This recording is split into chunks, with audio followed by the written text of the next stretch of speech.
Good evening, everybody, and welcome to the program for this evening on the creative personality. Just got a little bit of a technical hitch. I'm using the camera on my phone and I'll be operating from the computer, so hopefully everything will work okay.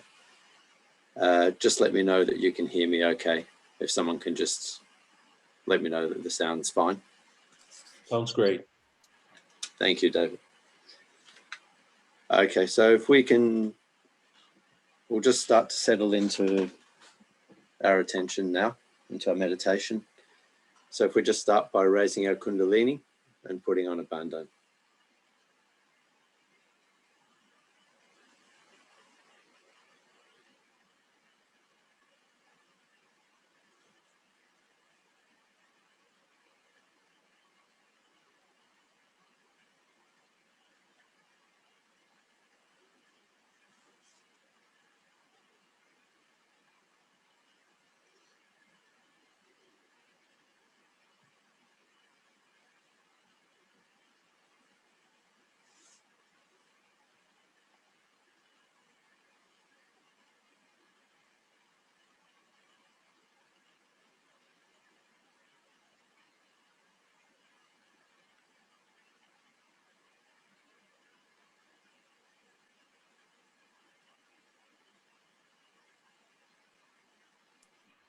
Andre, Mm-hmm. perhaps it would be just nice to ask if there's anyone new coming for the first time.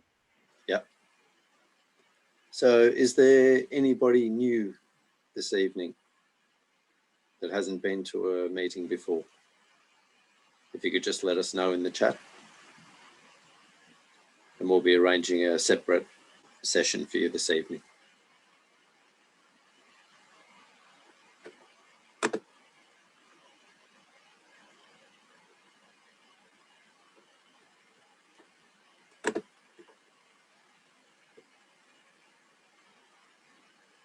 Okay, so it doesn't appear to be anybody new for the moment. Perhaps if they join as we're going, David, you can just let them know into the room.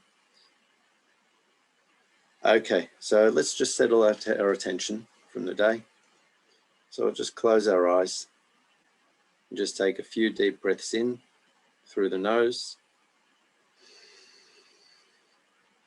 and holding for a second and out through the mouth.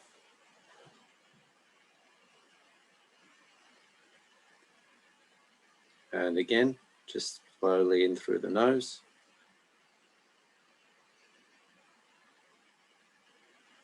Holding it there. And gently out through the mouth.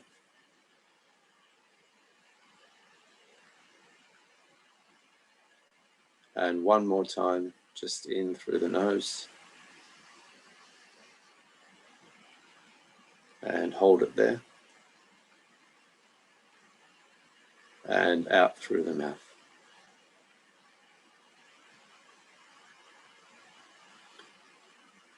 Now we can just gently raise our Kundalini from the base of our spine, slowly up the central channel to the top of the head, the Sahasrara.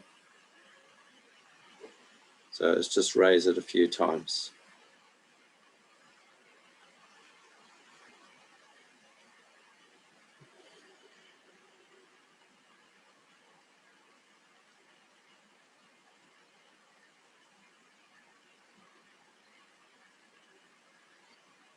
Okay, just keeping the eyes closed.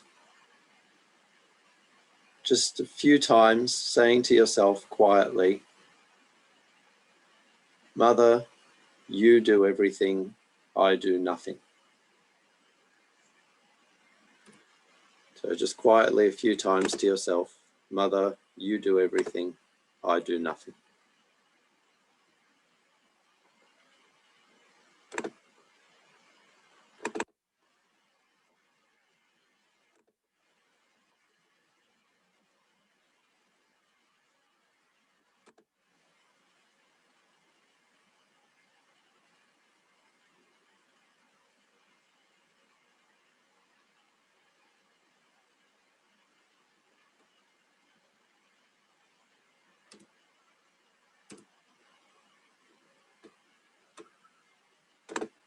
And once we've said that, again a few times, Mother, you are the doer and the enjoyer.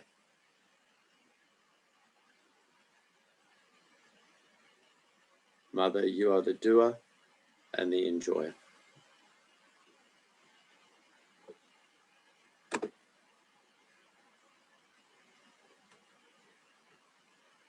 Just keeping the eyes closed, the attention on Sahasrara.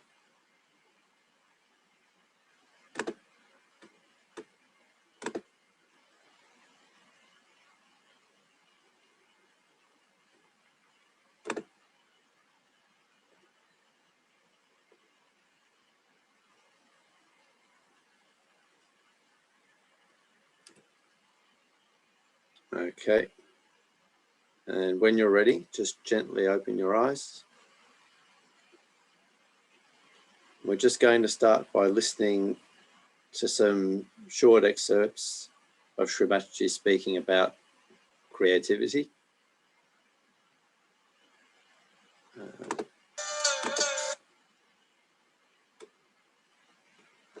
David, can you just let me know if you can see the screen that I'm sharing?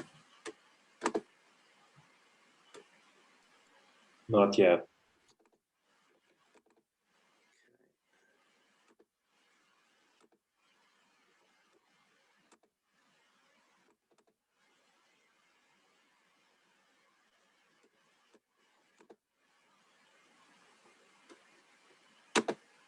How about now? No, now I can see. Okay, so we'll just listen to maybe 10 minutes or so of this talk. And just keeping the attention on Sahasrara.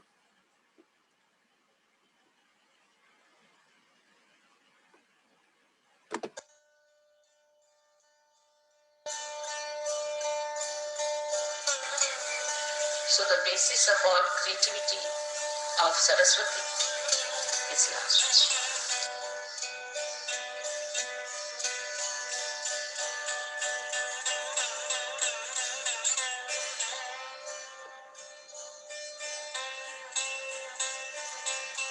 Actually, when you turn your eyes here and there, when your attention is here and there, it's nothing but your ego is trying to overpower it. So like that, try to permeate your nature and see the beauty and you enjoy yourself the best, because that is the biggest thing. That's the biggest thing that is to be achieved. Because this ego, makes you like a nutshell, and you just cannot have a rapport with that beauty of permeation. And just see how the notes move into each other.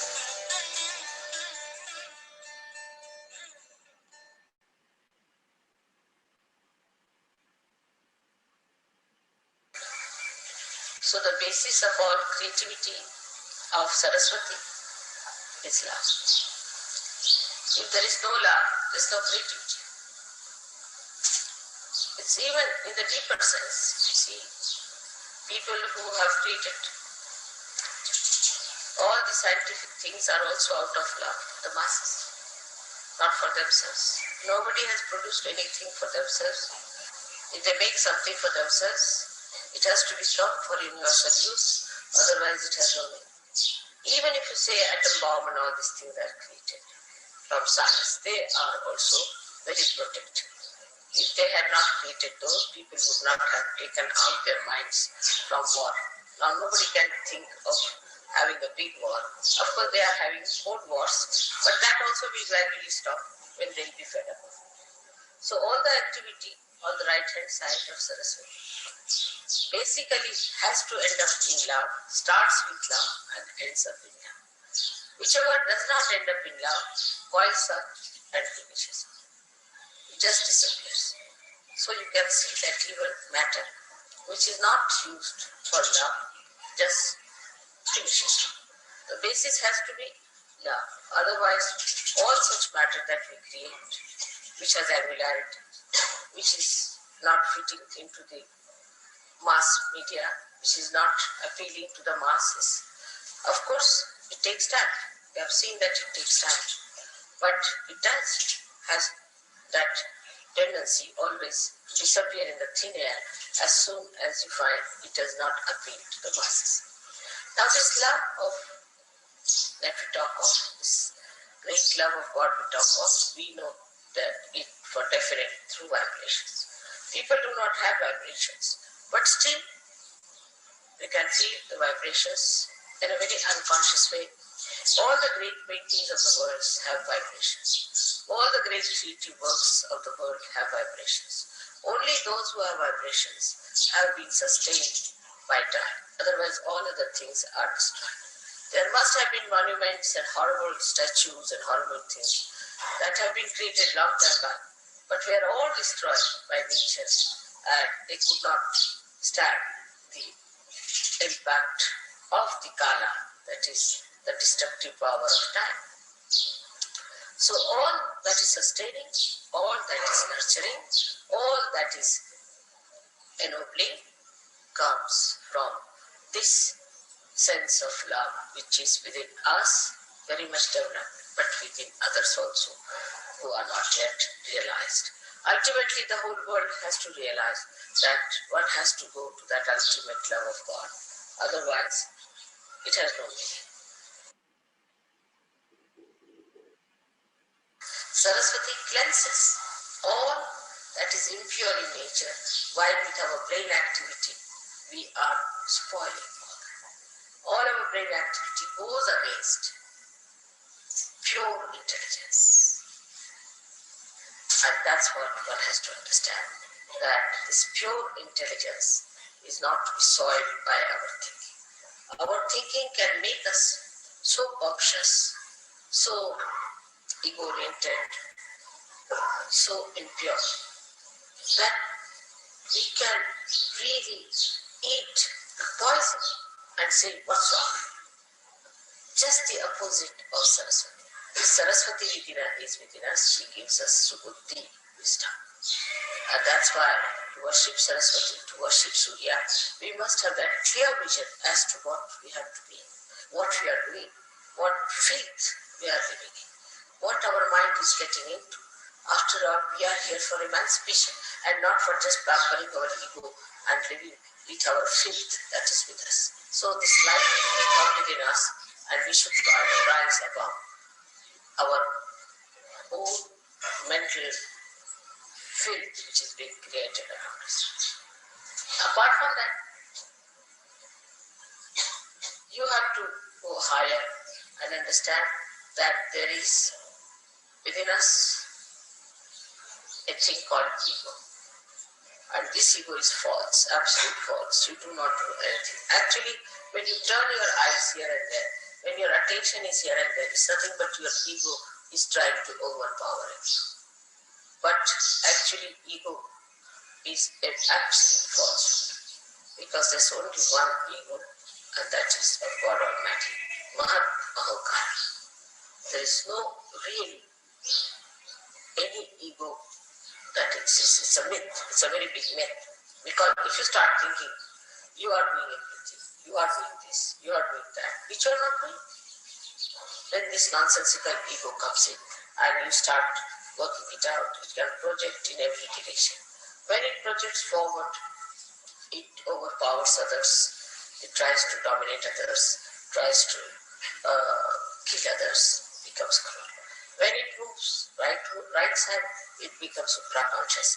It starts seeing things which are absurd, which are foolish, which are stupid. When it moves left side, then it starts talking, seeing things, yourself as a big man, as a big Christ, or as a big baby, or something that are the gurus and are very great personality. That's left side. When it moves backwards, that's the dangerous one. When people become gurus, which are ruining other people. So when the ego moves backwards, then they become gurus. They themselves have lots of defects in themselves, and they try to pull people into those horrible stuff, which is described as absolute narka. That's how is the movement of ego on all the sides. Now, when people try to use their right vishuddhi, that is to talk about themselves, is the worst of all. whatever type of ego you may have, if you start boasting about it and talking about it, then it encircles, thickens the walls of ego so much that it is impossible to penetrate into that, because that such a person is completely satisfied with himself and he believes that he is true. And once he starts believing into a nonsense like that, is an impossibility. It's an impossibility to penetrate. So when you boast about these things or you talk big, be careful. See, you know what I am, but how many times do I say I am that? Even if I say once, it makes tremendous vibrations for you. But how many times do I say so? At the most, if you say something, I say no. Yes, but I don't say that. If I say it loudly, I don't know what may happen. The whole thing might be blasted with me. So one has to understand that Mahad Ahankara is the one that acts, that works, that really. Sometimes I shout at you, immediately all the books run away. Just once I shout. Yesterday you saw all the books that were coughing. They all ran away. Yesterday just I stopped. So you should understand that now as you are realized souls, you can also do the soul. Use your right Vishuddhi to shout at yourself. Now will you please stop boasting? Will you stop talking all this nonsense? Will you stop showing off? Then you will stop.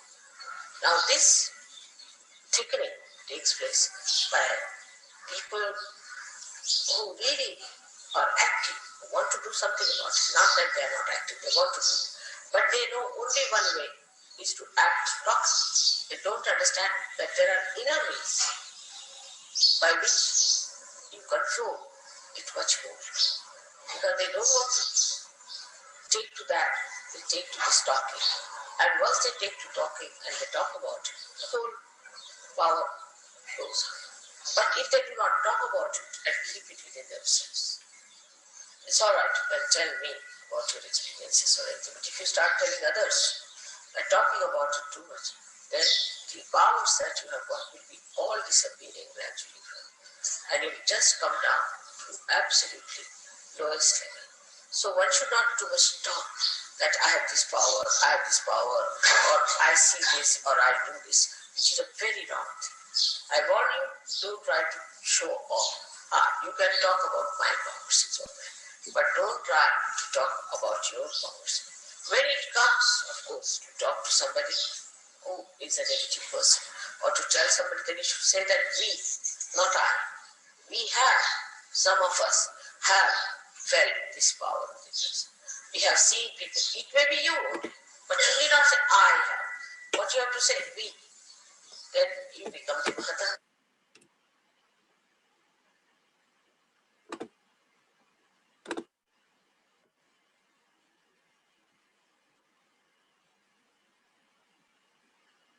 Okay.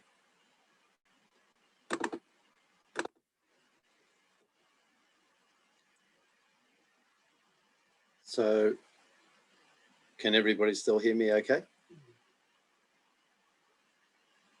Yeah. Okay.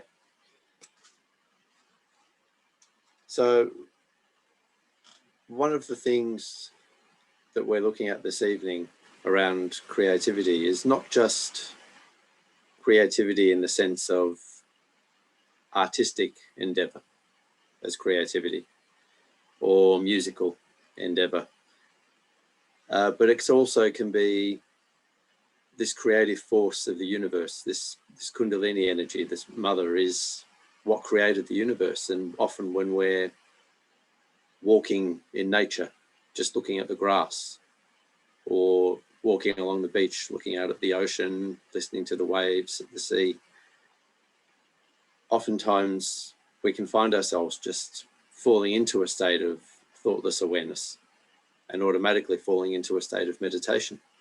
We may even feel some vibrations doing that. This is this creative force working within us. Christ himself used to teach through stories. For example, parables. The ancient indigenous tribes would teach through myths and artwork. The ancient Aboriginals from Australia, where I'm from, would often paint murals on the cave walls that were part of what we call the dream time, telling stories of what had happened in those days, long before writing was even invented. And just, I guess, as Shamash was talking about the power of creativity as a learning tool, it just reminded me of a little story that I'd like to tell when I was teaching a child in a school. So I do a lot of work in schools. And there was a young boy who was quite angry one day, who I was working with quite regularly. And he was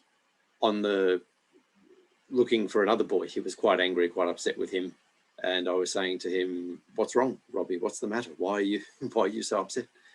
And he said, "Oh, he's been saying terrible things about me, terrible things about my family. I'm going to find him. I'm going to beat him up. I'm going to kill him. I'm going to find him and beat him up." And I was just following him, making sure that he wasn't going to do anything too bad, and worrying, thinking, "Oh God, what am I going to do? How am I going to stop this person?" And suddenly I remembered that he actually liked art. And a lot of the therapeutic work that I've done, training that I've done, has been rooted in creativity and art as well.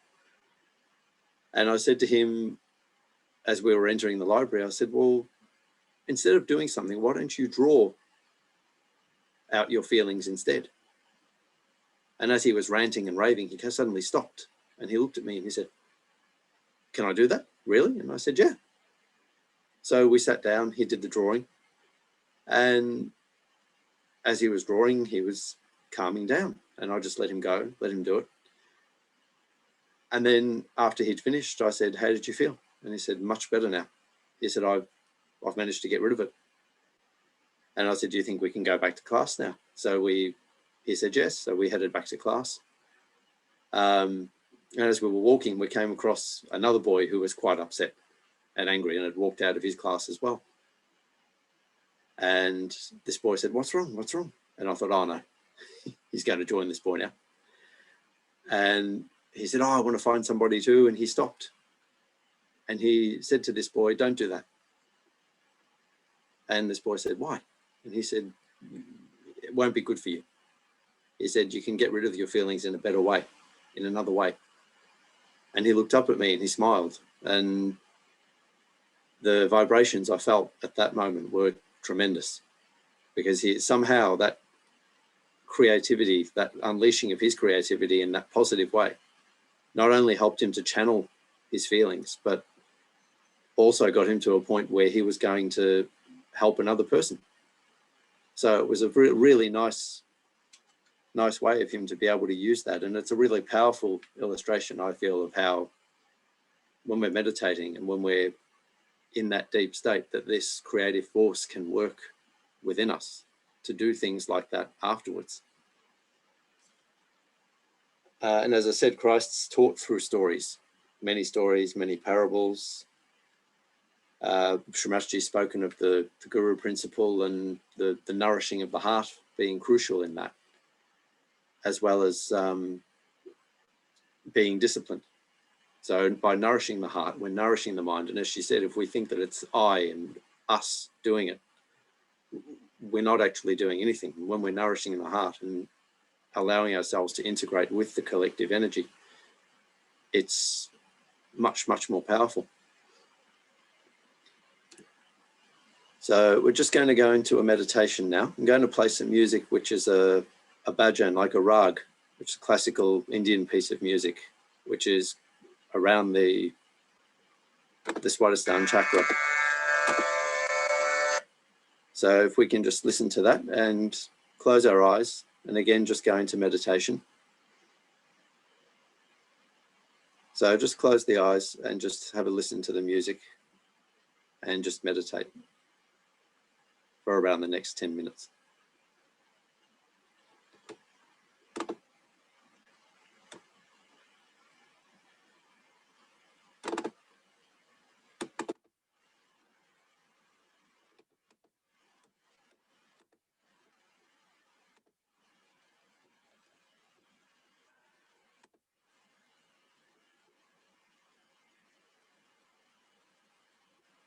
Can you see the screen? Yes, we can. Yeah. Okay.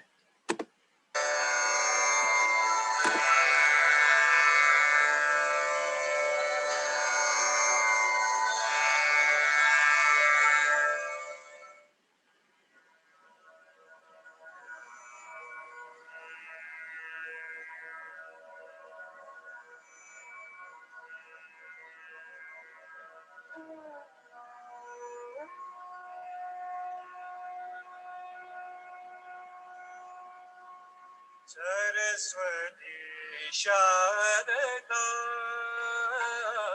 माता सरस्वती शारदा माता सरस्वती शारदा माता सरस्वती शारदा माता सरस्वती शारदा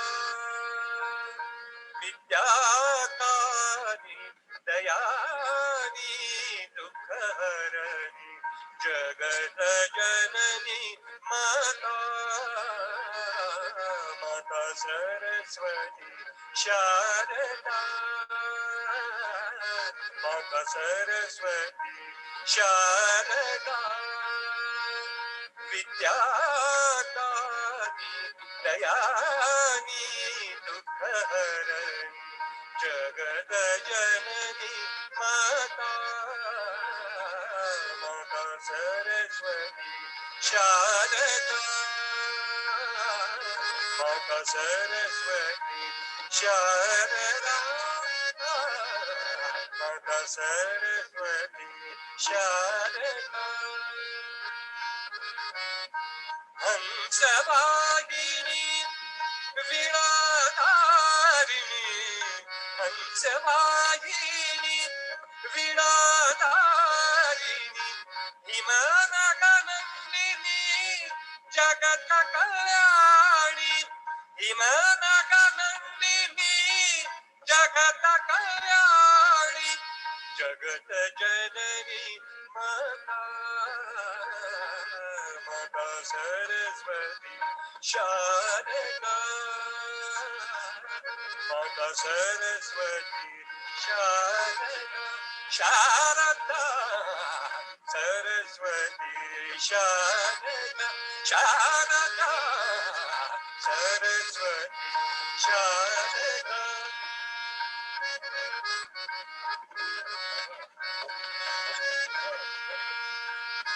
शारदा शारदा शारदा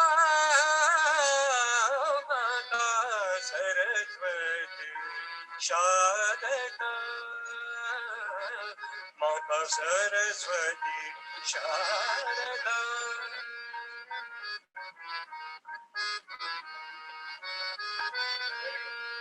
शारदा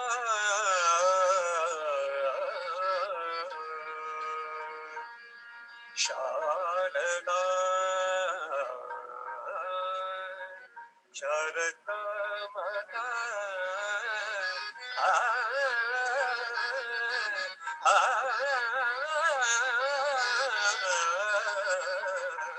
माता सरस्वती शारदा माता सरस्वती शारदा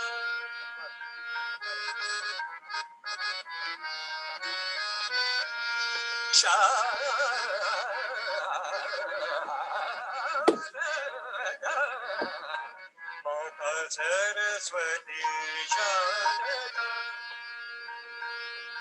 शारदा शारदा शारदा शारदा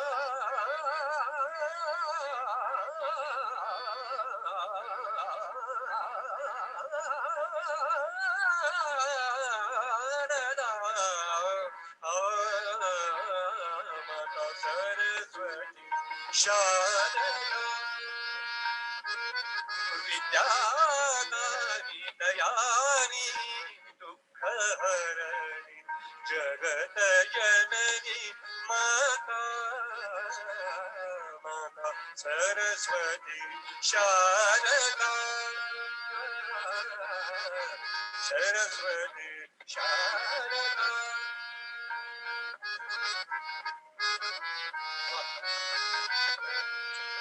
शारदा शारदा शारदा शारदा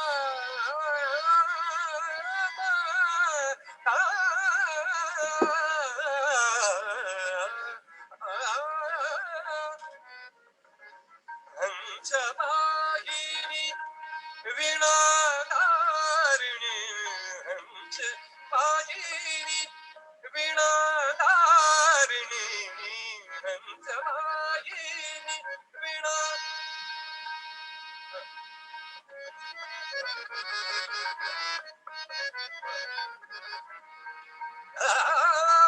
हंसवाहिनी वीणाधारिणी वीणा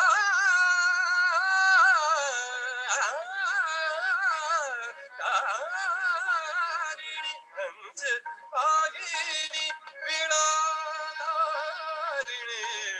हंसवाहिनी वीणाधारिणी हंसवाहिनी वीणा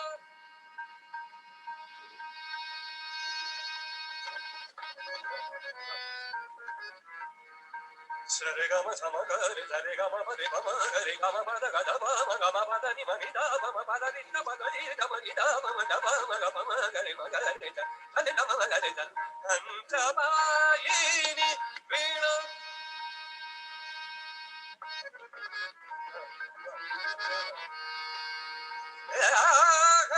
हंसवाहिनी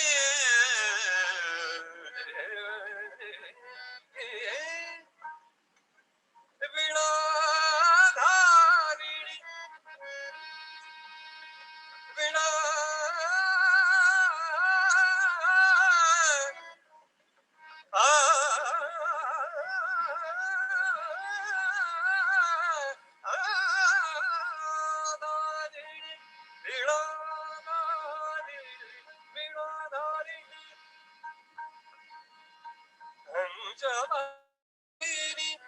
वीणाधारिणी वीणाधारिणी हंसवाहिनी वीणाधारिणी हंसवाहिनी वीणा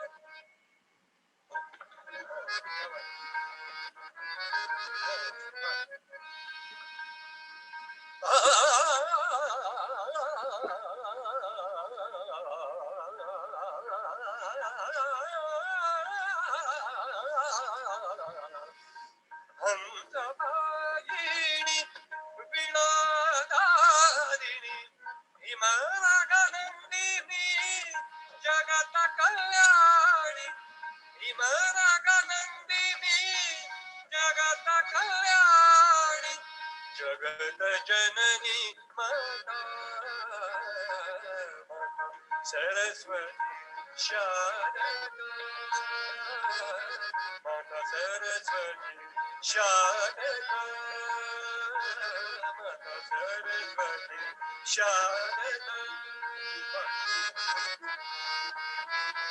शारदा माता सरस्वती शारदा माता सरस्वती शारदा माता सरस्वती शारदा माता सरस्वती शारदा माता सरस्वती शारदा माता सरस्वती शारदा माता सरस्वती शारदा माता सरस्वती शारदा माता सरस्वती शारदा माता सरस्वती शारदा विद्याता दयानी दुःखहरणी जगत जननी माता माता Saraswati Sharda Sharda Saraswati Sharda Sharda Sharda Saraswati Sharda Sharda Sharda Saraswati Sharda Sharda Sharda Sharda Sharda Sharda Sharda Sharda Sharda Sharda Sharda Sharda Sharda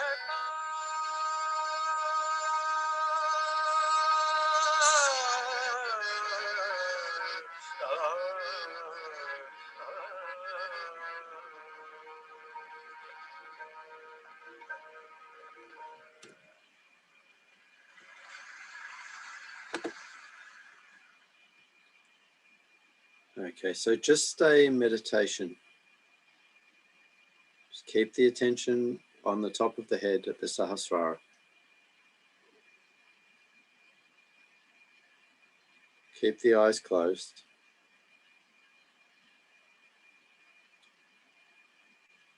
As we were listening to that music, there were a lot of things happening. There was a tabla drum playing. There was a singer, other instruments in the background, and all of these things together form what is the basis of all creativity, the basis of creation, which is our Kundalini, our mothering energy. And just like those instruments and those performances, when we hear them, when we're admiring a work of art, reading a book, all of these forces enact within us in the form of the Kundalini rising and touching each chakra. And when we get to the Sahasrara, we can become that creative personality. And we have the ability to solve problems. We gain the ability to solve problems. Again, it's not us that does that. It's this energy that gives us the ability to do that. And there are a couple of short anecdotes, stories that I'd like to share with you. I like to write stories myself, and I guess like Christ used to teach through parables, I like to teach through stories as well. And there's one particular story involving a work of art with two people, and it was a king who one day decided to have a competition to see who could create the best depiction of peace. And there were two paintings that made it to the final, and one was a beautiful depiction of the beach at sunset, calm waves, the sun going down.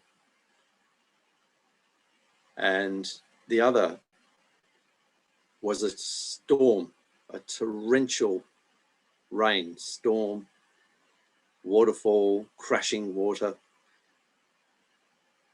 And just cowering underneath a tree in that painting was a bird in a nest. And the king looked at both paintings and he said, "This painting is the winner." And the people in the court couldn't believe it. They said, "Why? Why would you choose this painting?" And the king said, "Well, it's very easy to be peaceful when we're in conditions such as the first painting, the beach, the sun setting, that peaceful lapping of the waves. It's very easy to do that. It's not so easy to remain peaceful in the storm when everything's going on around us that's trying to interrupt our flow, our peace." So this is why I chose the painting of the bird, because he was looking peaceful in that tree, in that nest, even though all that was going on around him. And that's a really nice illustration for us to remember, to be meditating as often as we can, and just to keep our attention as much as we can when those moments arise. And there's also a process in Jungian psychotherapy called alchemy, which very much correlates to our Kundalini awakening. And it very much works in the same way. There's a lot of different metals turn different ways, different colors, go through different stages before they get to gold. And they do that. And we also often go through those stages before we realize what we are, which is we're not this body, we're not this mind, we're not these thoughts, we're not these feelings, but we are the pure spirit. And that is our most powerful creative force of all. That's what makes us these creative personalities. So again, just keeping your eyes closed, your attention on the Sahasrara, just notice what you feel as I say that. Just treat it as a scientific experiment. See what your own creative force within you is telling you, what your Kundalini is telling you as I'm saying this.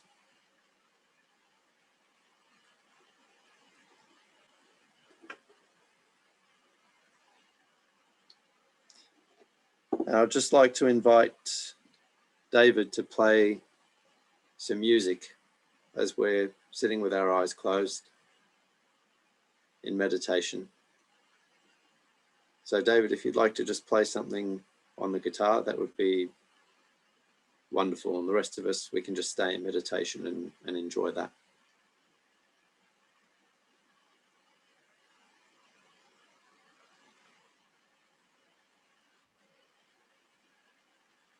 Jago,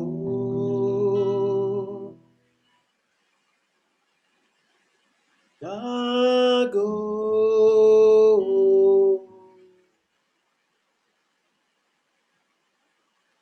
jago,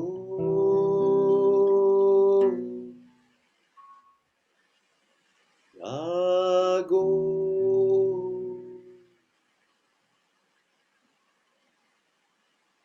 jago, Kundalini ma. Karo sape kripa jago Kundalini ma karo sape kripa sahasrara mein aake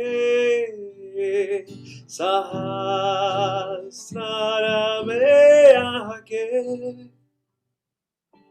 छू ही लेंगे वो हम समा जगो कुंडलिनी माँ करो सापे कृपा जगो कुंडलिनी माँ करो सापे Krupa.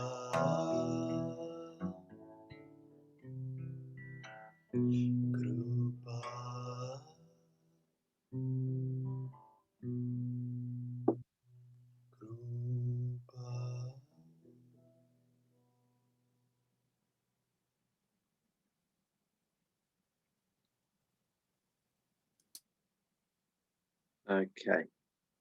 Thank you for that, Dave. So when we're ready, we can just slowly open our eyes, raise our Kundalini,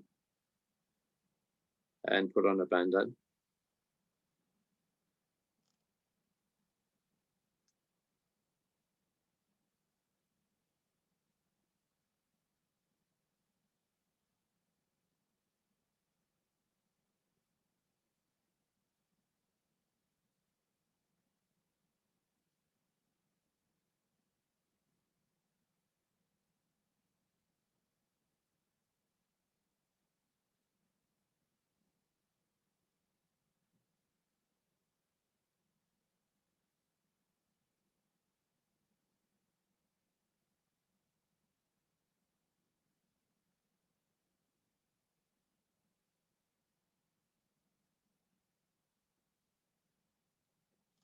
Okay, and in a minute, we're going to go into breakout rooms as we did last week.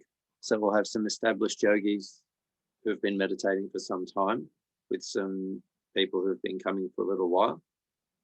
And any questions that you'd like to ask, you'll be able to do that in a moment or two. I'd just like to mention the public program that we'll be having next Thursday, the 22nd of April at 7:30. So that's going to start off our next round of meetings for the next few months. So please do, as well as coming along yourself, please do feel free to invite any friends or family, any people that you feel would benefit from Sahaja Yoga meditation. Please feel free to invite them along to that program. So that's next Thursday, the 22nd of April at 7:30. So David, when you're ready, please feel free to pop us into the breakout rooms. Thank you, everyone.